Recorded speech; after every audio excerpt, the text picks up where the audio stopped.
Well, I have some new information for you that I hadn't heard before. Chris Bledsoe, he's sharing more and more information. Now, if you saw my last video, I shared the statements, actual quotes of Chris in an interview with Mayim Bialik. I think that's how you pronounce her name. And I will give you that link to her podcast. She did two of them.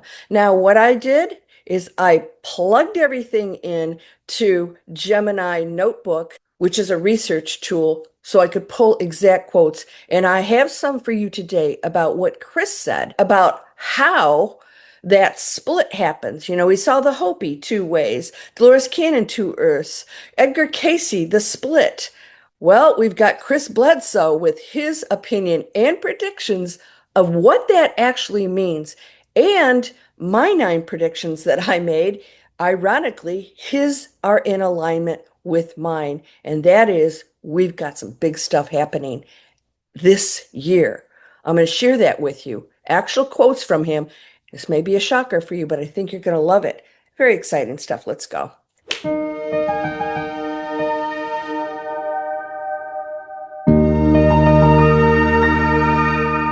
Welcome to Landria Onkka on YouTube, here to help you break through fear. I've had breakthrough fear for 7 years, and guess what? Fear is one of the most limiting emotions, feelings that you can have. It tells you that things are wrong. Well, I'm telling you right now, according to all the predictions out there, things are becoming right. But it's still a choice, and I'm going to talk about that choice because Chris Bledsoe spoke of what will happen to those who stay and those who go. What does that mean? Well, I'm going to share with you exactly what he said about this transition into a new earth and what's going to happen physically and actually to the people here. Nobody seems to know. Is it the rapture? Do they disappear? Are they still here but functioning on a different level? He had something to say about that, and I'm going to give you the quotes. I had a few questions about that interview because he has been taking it a little further and further, and God bless him. If he says something and it doesn't happen, people are sitting there criticizing him, but here's the bottom line. Instead of waiting for something to happen, you have to create it. And this is one of the things that we are going to find out about this year that I believe is going to blow everybody out of the water, including science. And Chris shares that information with us. So my question was, Chris speaks of those who will be left behind and suggested that others will leave. What is that statement? I want to know, what do you mean by leave? Well, here was the answer. Chris Bledsoe's statement regarding this shift describes an imminent spiritual awakening where the awakened may transition to a different state of existence while others are left behind. Here's the specific statement. Be ready for an awakening that is here and now, that I'd hate to see you get left behind. We may be at the point in something that where some of us don't get to go. What? Get to go? Go where? All right, so, we've got a lot of different theories on this. He explains this concept with several key details. Leaving the planet. Leaving the planet. Now, that could mean a couple things. Physical, energetically, dimensionally. We know all things are possible now. Leaving the planet or shifting dimensions. So he didn't tie himself down. He's giving these answers according to his communications with what he calls the Golden Lady that has been visiting him ever since he said he was going to stop telling people about extraterrestrials and try to live a normal life. And she appeared and said, I'll be with you always if you continue to tell people about what's out there that's real and start to prove it. Since that time, he has been able to heal people. He had a spontaneous healing with these beings who took him on a craft. He healed his dog in front of people that was bleeding to death. This was in front of a government official who got to witness this. These things are being shown to us on purpose.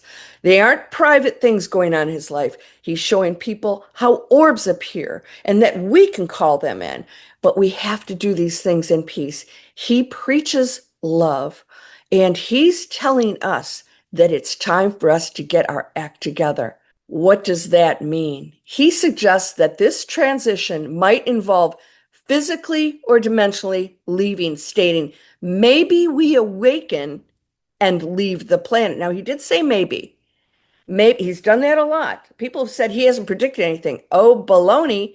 He predicted that missiles will be fired between Iran and Israel, and that will be the convergence, the point on when things are going to really start happening on this planet. And darned if they aren't, and they're accelerating. I've had this idea that something is liable to shift to where the awakened are held in a different spot or place, a dimension maybe. He is in an expanded state of being. So when he says stuff like this, I'm listening to him. She didn't tell him this, but he's saying maybe we awaken and leave this planet. I would be totally fine with this, but here's what I want you to know. And this is your spiritual butt kick for today. It may not be you, and he has a warning for all of us. This shift is occurring because he believes the heavenly dimension is blending with the earthly world. I believe there are portals and things opening up. But once again, you might live in the mansion, but you could be in the basement and not even know that there is a penthouse that's perfectly beautiful. Same thing with a penthouse. You're up there, you know there's a basement, but you don't know what's going on in it. So that might be the blending where we live here on the planet together, but don't actually participate in the activities. And that is rendering, as Federico Fagin has stated, and I've taught you guys this, and also the observer effect. What's the observer effect? When you focus on something, you're creating it. This is science. So I'm going to repeat this again. Maybe we awaken and leave this planet. I've had this idea that something is liable to shift to where the awakened are held in a different spot or place, a dimension maybe. What's that going to do? Shield them from maybe other things that could happen, possibilities, probabilities that do exist that could be too horrific for them to experience. That's just one idea of mine. So what's this blending of worlds? This shift is occurring because he believes the heavenly dimension is blending with the earthly world, which will trigger all kinds of magic within humanity. I really like that. Magic, and we're experiencing it. A lot of you are telling me you're experiencing unbelievable dreams, prophetic dreams, experiencing synchronicity and things that manifest like this, where your thoughts are manifesting at every moment. This is accelerating. Here you go. Get ready for this one.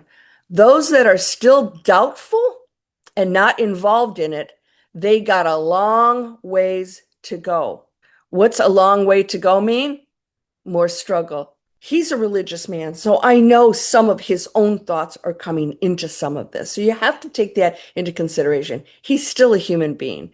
So I asked, where do the awakened go during the shift? Chris candidly admits that he doesn't know for certain where the awakened go. However, he shares a strong feeling or idea about what would happen. And that's when he says leaving the planet.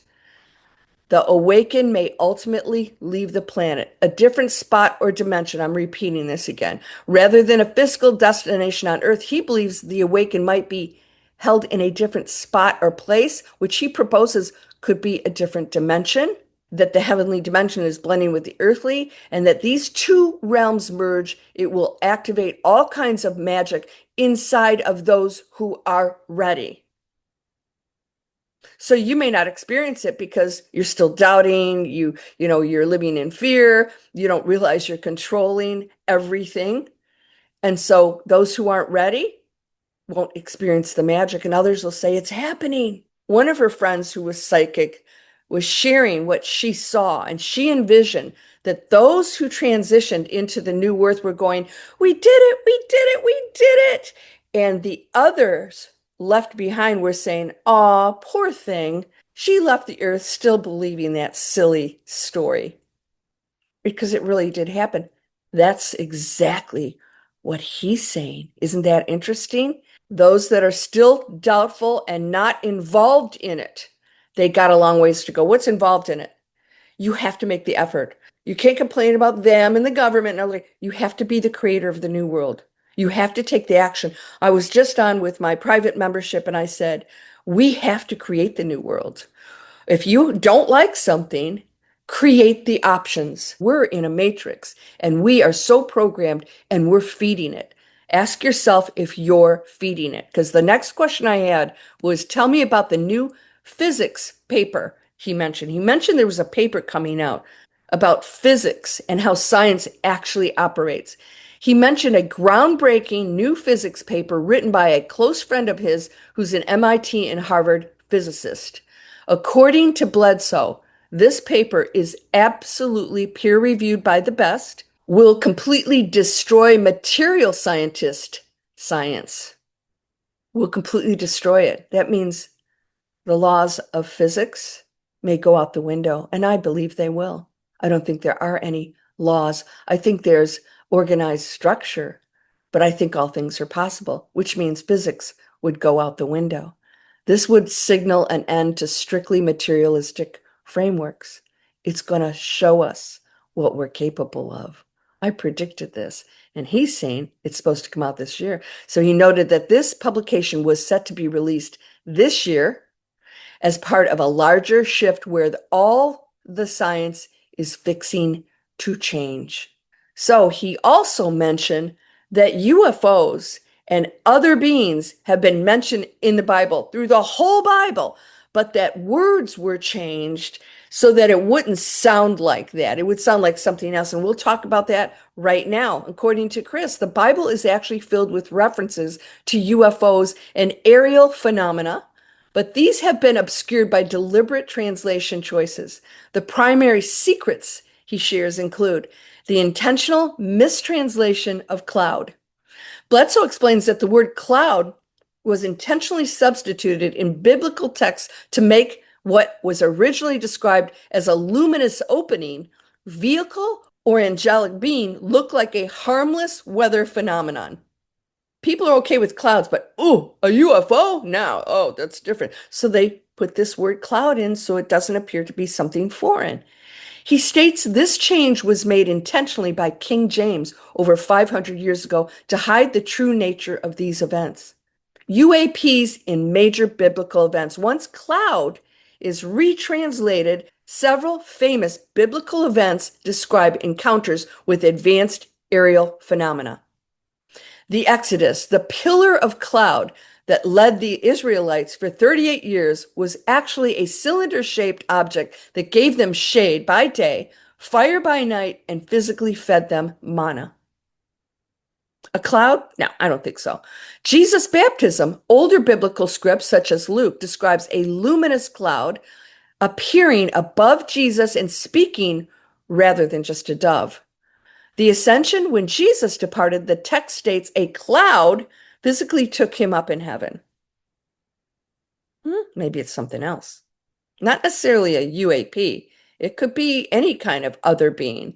The second coming, prophecies in Matthew and Mark state Jesus will return riding on the clouds of heaven, which Bledsoe associates with these same glowing objects, not a cloud. So he also talks about the Ofanim. Bledsoe, I'm probably mispronouncing that. Bledsoe references the Hebrew word Ofanim, which translates to wheels, such as spinning chariot wheels. He describes these as spinning discs or machines historically referred to as the angels that don't sleep because they're constantly on guard.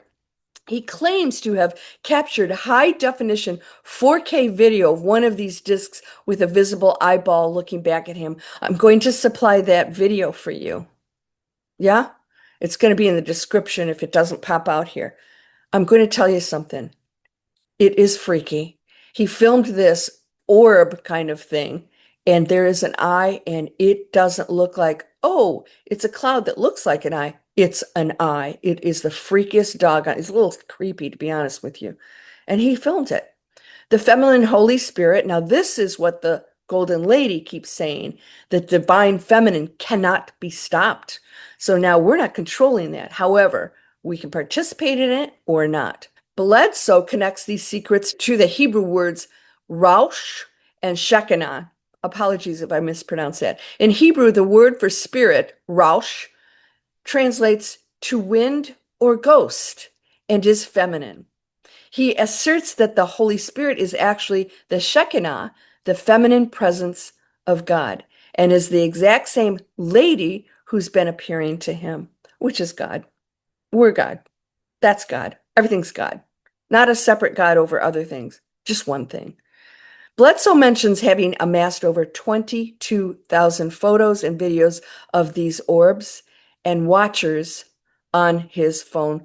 We can look into how he captures his physical evidence and what happened when he analyzed it frame by frame in some of his interviews. I'm going to start to look further into that. Now, I know Chris Jr., if you're watching this, because I know you saw one of my other videos, I would love your feedback. I'd love to get you on here if you're up for it.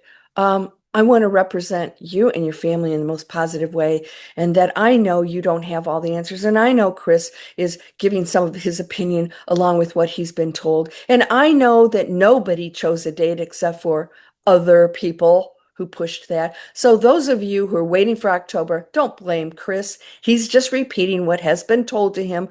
And I frankly think he needs to stop listening to these people. Because if you guys have even been watching Jake Barber and Skywatcher, you remember that? It's official. He's working with the government. He disappeared, and now all that information is no longer coming to us. Do you think we're going to ever see that? Mm-mm.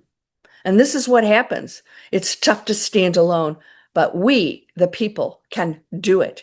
So, what do you think? He doesn't want to see you get left behind. There will be a separation from those who don't doubt, those who have pure faith, no more judgment, including for over yourself. Why would you question yourself? That's like a real insult to Source. Not that Source gets insulted, but it's really not a good thing to question how great you are. That's like saying the very thing that I am, that has created me and that I am, is below something. Well, if you think it and believe it, it will be. And if you know for sure that you can create miracles, I believe that this discovery, this release of this paper, that's going to blow science out of the water, and everyone is going to realize that we've been walking around with power that is mind-blowing, and we're going to start using it. Let's start using it now. So I'm going to dig a little bit deeper into his discussion, and we're going to talk about what's going to be revealed, what's going to happen this year and next. This, and especially 2027, going to really take it to the next level. But things are happening this year, so get ready, buckle up, get ready for, let's just say, transition. And that's not a bad thing. Oh, things are going to collapse. Yeah, well, guess what? They have to. A building without a good foundation has to be taken down. And let's build one on solid ground. Now, if you guys want free webinars on how to break through fear, you can sign up for my email list. It says free inspiration, and it'll probably pop out here. Go check it out. I've got a free webinar. I've shown how my students have transformed their lives. I've actually got interviews with them on video. You can see that this works. And it starts with the story you tell yourself. Is it fear? Anything that feels bad is coming from fear.